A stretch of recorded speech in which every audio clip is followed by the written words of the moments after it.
Elisabeth Assayag, Emmanuel Duteil. La France bouge, c'est déjà la dernière partie de votre émission Demain au travail. Nous sommes toujours avec notre patron du jour, Eric Kaiser, le patron des boulangeries Kaiser. Et avec vous, Jean-Charles Samuelian, bonjour.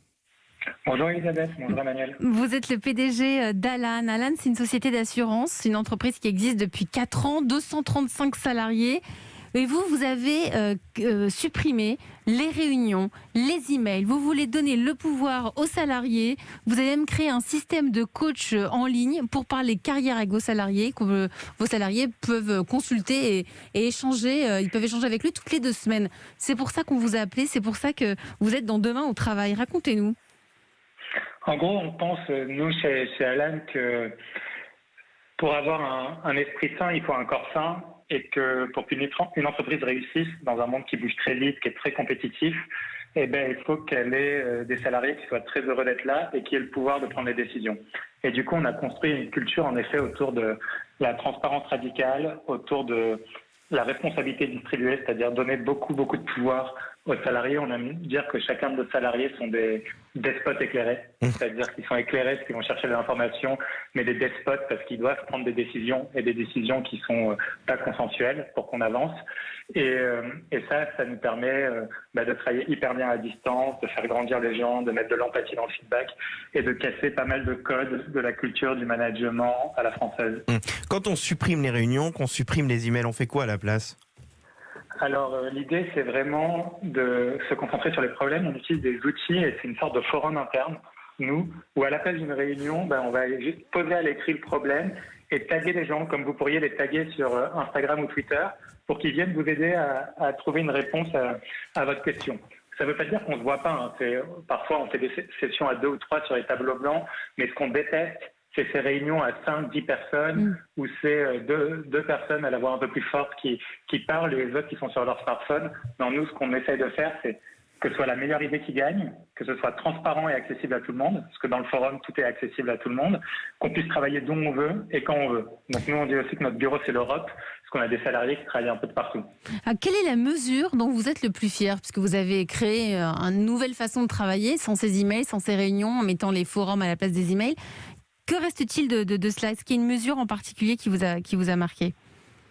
Moi, ce qui m'a vraiment rendu très fier, c'est et ce que les salariés nous disent quand ils nous rejoignent, c'est vraiment leur donner la responsabilité très vite et très tôt et les gérer par le contexte et pas le contrôle.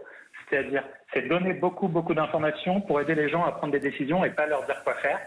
Et ça, par exemple, ça me rend très fier parce qu'au début de la crise du Covid, ça a permis à la boîte, en moins de 2-3 jours, de lancer plein de nouveaux services, un outil pour gérer ses symptômes, un outil pour gérer le stress, de l'information de qualité, parce que c'est l'équipe qui a décidé sans que moi j'ai eu à prendre de décision. Et ça, c'est ce qui me rend très fier, c'est qu'on a une boîte qui, plus elle grossit, plus elle va vite, parce que notre équipe prend des décisions hyper vite avec le bon contexte. Et maintenant que vous avez un petit peu de recul sur tout ça, ça permet aussi de garder ses salariés, d'avoir moins de turnover, comme on dit?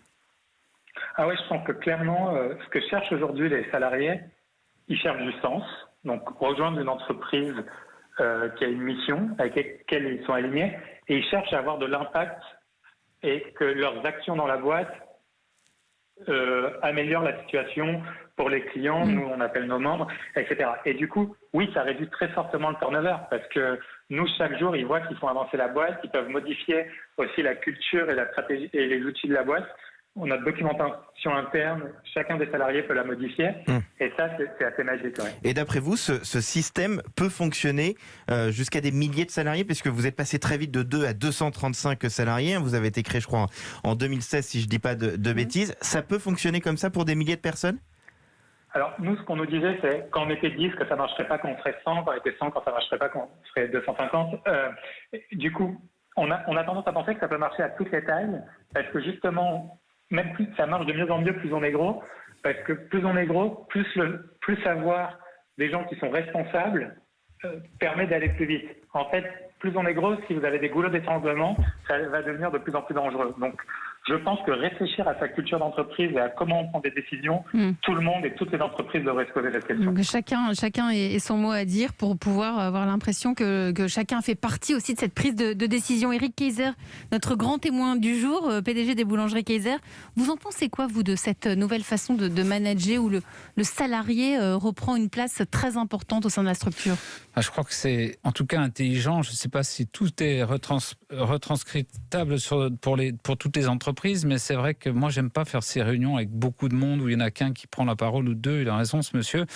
Et je crois qu'aujourd'hui, on a enlevé beaucoup de transversalité dans les entreprises à cause justement de ce Covid où les entreprises se restructurent. Je crois qu'il faut, une entreprise sans salariés, s'il y a un seul général à la tête, ça fonctionne jamais. Je crois qu'il faut donner du pouvoir aux gens.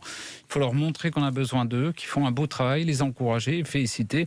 Et je crois que c'est comme ça que les entreprises fonctionnent. Alors à différents niveaux, en fonction des entreprises. Quand vous disiez tout à l'heure, j'étais en boutique, j'ai une petite mamie qui m'a appelé à 7h du matin pour que je la livre. Ça veut dire qu'encore aujourd'hui, vous êtes tous les jours dans une de vos boulangeries? Oui, tous les jours, je passe au moins dans un magasin pour voir ce qui se passe, expliquer aux boulangers ce qui va pas, la vente, etc. Je crois que c'est important.